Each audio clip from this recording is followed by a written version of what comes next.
Sayın Kaymakamım, değerli belediye başkanlarım, komutanım, daire müdürlerimiz, ilgilenen meclis üyelerimiz, belediye meclis üyelerimiz, saygıdeğer hanımefendiler, kıymetli hemşerilerim, ben de hepinizi sevgiyle, saygıyla selamlıyorum. Hayırlı cumalar diliyorum.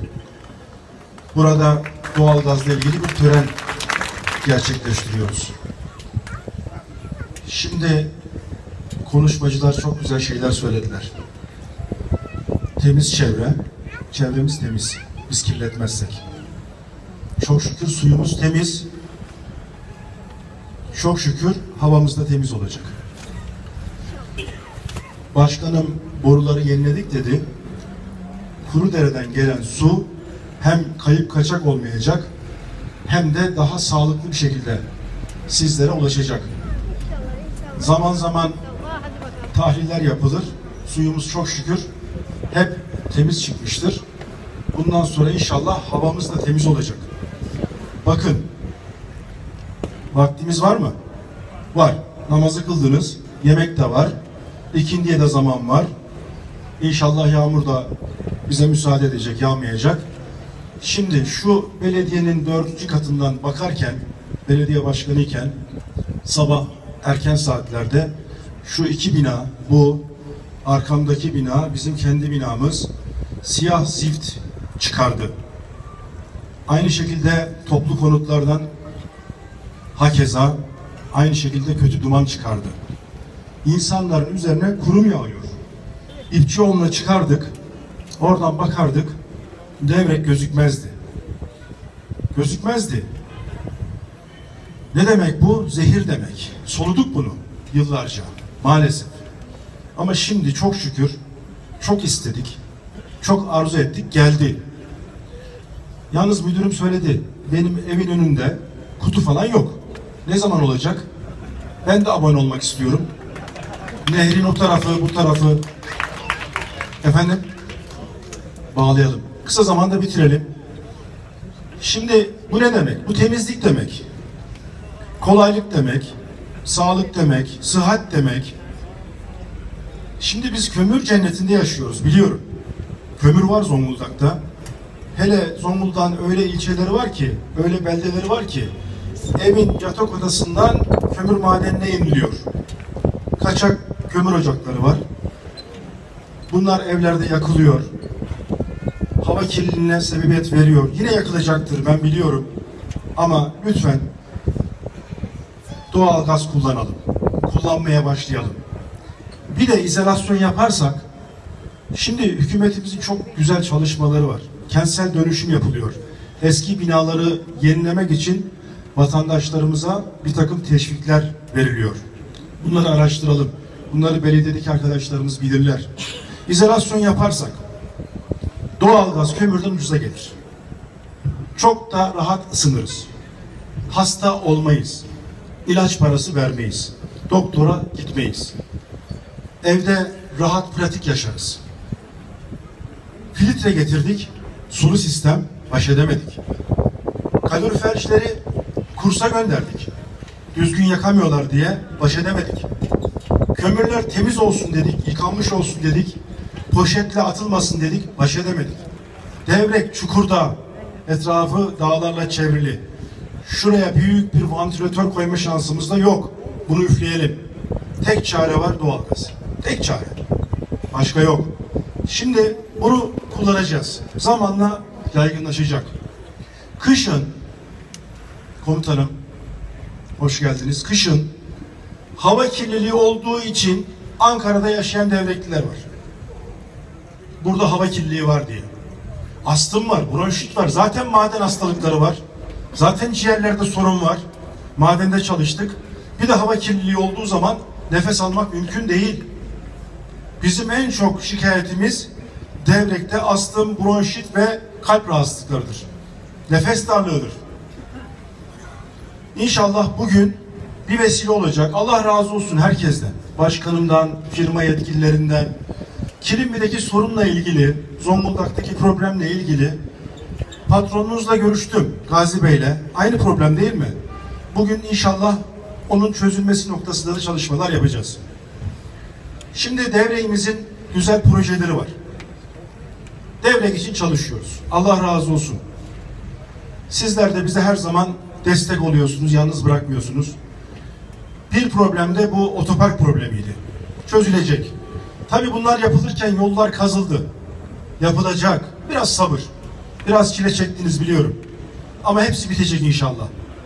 Ondan sonra kamu yatırımlarından bahsetti başkanım. Şimdi biz Devrek'te kamu yatırımlarını 2002 yılından bu yana takip ediyoruz. Eksikliklerimiz vardır. Yapılması gereken iş ve işlemler vardır. Hastanemizde zaman zaman doktor eksikliği oluyor biliyorum. Türkiye'de doktor açığı var. Bunun giderilmesi noktasında çalışmalar yapıyoruz. Şu anda çok şükür bize intikal eden bir şikayet yok. Zonguldak Kömürspor maçlarını burada oynuyor. Evet. Biz belediye başkanlığı döneminde bu stadı yaptık. İnşallah şu anda Zonguldak'ta yapılıyor. Devrek'te hedefimiz üniversitedeki öğrenci sayısını artırmak. Devrek'teki hedefimiz sizlerin burada daha huzurlu yaşamasını sağlamak. Şimdi rektör beyle görüştük. %60 oranında inşallah öğrenci sayısında artış olacak. Kıymetli hemşerilerim, en büyük problemimiz nedir hava kirliliğinden sonra? İşsizliktir. Nerede çocuklar? Bursa'da, İstanbul'da. Nerede olması gerekir? Burada. Şimdi bakın, burayı bir Kayseri yapamayabiliriz. Burayı bir Konya yapamayabiliriz. Ama bugün noktayı koyuyoruz. Ekim ayında Allah nasip ederse Sayın Başbakanımız Filyos'a geliyor. Filyos. 4 tane Erdemir büyüklüğünde fabrikanın yapılacağı Filyos. 15.000 gencin iş sahibi olacağı Filyos. İşte inşallah gençlerimiz de orada iş sahibi olacak. Ya biz bunu görmeyiz. 50 yıldır konuşuluyor. Hayır, başladı. Yapımında 4.000 kişi. Bittikten sonra 15.000 kişi çalışacak. Kıymetli kardeşlerim, şurada son bir yılda 3 hükümet kuruldu. 2 Davutoğlu hükümeti, 1 Yıldırım hükümeti. 2 seçim oldu. 1 darbe girişimi oldu. Hani siz eskiler dersiniz ya, harp olur, darp olur. Maalesef harp da oldu. Şu anda savaştayız. Şu anda biz Suriye'de savaştayız. 15 Temmuz'da bizi vatansız bırakmaya çalıştılar. Biz o gece sizler direnmeseydiniz bugün doğalgazı yakamazdık. Biz bugün burada bulunamazdık. Suriye'den beter olurduk. Ne yaptılar Suriye'yi biliyor musunuz? Siz benden daha iyi biliyorsunuz. 500.000 insanı katlettiler. Binlerce çocuğu babasız anasız bıraktılar. Şu anda 5'e bölünmüş durumda. Savaş bittiğinde kaça bölünmüş olur bilmiyorum. Irak perişan. Kıymetli kardeşlerim, hemşerilerim, büyüklerim. Önce vatan. Çok şükür atlattık. Ama birlik, beraberlik sayesinde atlattık. Allah birliğimizi, beraberliğimizi bozmasın. Sayın Cumhurbaşkanım gitti. Birleşmiş Milletler'de yüzlerine siz görevinizi yapmıyorsunuz dedi. Siz teröre destek veriyorsunuz dedi. Suriye'den, Irak'tan, Mısır'dan elinizi çekin dedi. Hepsini söyledi. Kıymetli kardeşlerim, siz mültecilere sahip çıkmıyorsunuz dedi. Allah kimseyi vatansız yapmasın. Bakın, etrafımızda yangın var. Her an bize sıçrayabilir. Onun için çok dikkatli olmamız lazım. Çok sağduyulu olmamız lazım ve gayretli olmamız lazım. Bugün çok güzel bir törendeyiz. Ama bazı konuları da sizlerle paylaşmak istiyorum. Bizim Suriye'nin toprağında gözümüz yok. Biz oraya silah da satmıyoruz. Bizim onların yakıtında, doğalgazında, petrolünde de gözümüz yok. Sayın Müdürüm söyledi. Yok bizde doğalgaz. %1. Türkiye doğalgazı Türkiye'den karşılıyor. %99 dışarıdan, İran'dan, Azerbaycan'dan, Rusya'dan karşılıyor. Bizde çok şükür genç, dinamik insan gücü var. Ama bizim madenler bakımından sıkıntılarımız var.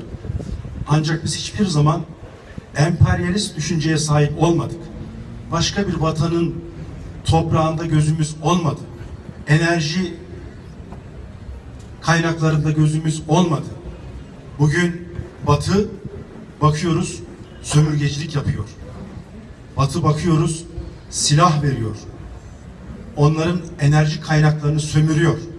Ve Müslüman kardeşlerimizi birbirine vurduruyor. Ne yapıyorlar biliyor musunuz?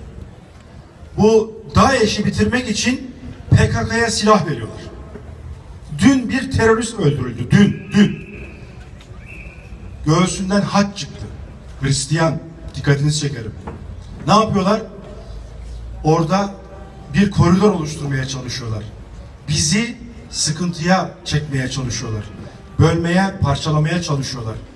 Ne yaptı? Bir Arabistanlı iş adamı. Darbe gecesi evde annesiyle beraber otururken, televizyonu seyrederken Türkiye'deki kalkışmayı görüyor. Ve Sayın Cumhurbaşkanımız vatandaşlarımıza sesleniyor. Sokağa çıkın. Hepimiz sokaklara çıktık. Ben de buradaydım. Ondan sonra çok şükür kalkışmayı hep beraber engelledik. Ne yapıyor biliyor musunuz o Arabistanlı kadın? Çok zengin. Suudi Arabistan'ın en büyük kargo şirketinin sahibi. Bizim Diyanet İşleri de bizim hacılarımızın zemzem sularını, hurmalarını bu kargo şirketiyle Türkiye'ye ulaştırıyor. Diyor ki oğlum ne kadar evde para var? Anne diyor para çok. Ben diyor parayı bankaya yatırmam bilirsin. Hepsini al git Kabe'nin kapısında dağıt. Ben nereden bileyim kim zengin kim fakir? Kim geliyorsa avuç avuç ver dağıt. Neden diyor? Neden? Çünkü İslam'ın son kalesidir Türkiye diyor. Zaten küçülttüler diyor. Mısır'ı aldılar diyor. Irak'ı aldılar diyor. Suriye'yi aldılar diyor. Orası da giderse sıra bize gelecek diyor. Git dağıt diyor. Zekat olsun, sadaka olsun. Bela def olsun. Allah razı olsun sizlerden. Sizler her şeyin en güzeline layıksınız. Ne yaparsak bir şey yapmış sayamayız kendimizi. Şimdi Zonguldak'ımız. Zonguldak'ımızda hastanemizi yapıyoruz, stadyumumuzu yapıyoruz. Bu yolların hepsini bitiriyoruz. Ereğli yolunu bitiriyoruz. Gecikmeler oldu. Heyelan'la ilgili hiç endişe etmeyin. En güzel konutlara sizi yerleştireceğiz.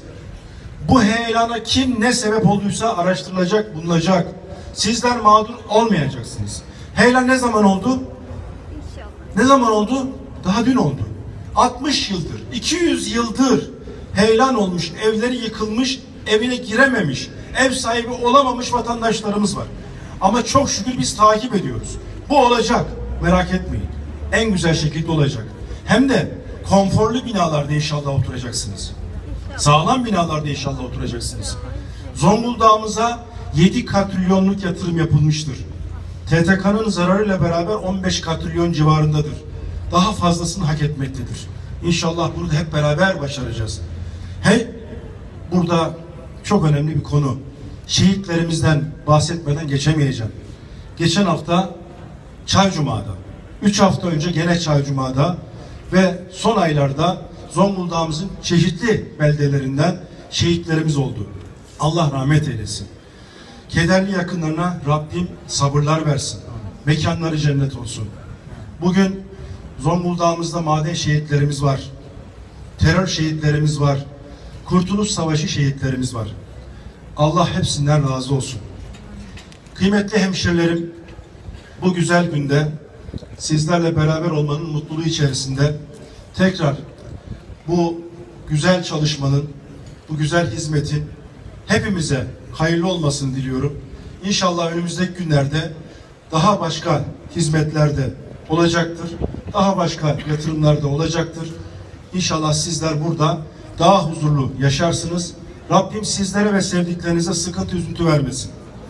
Rabbim sizi iyilerle karşılaştırsın.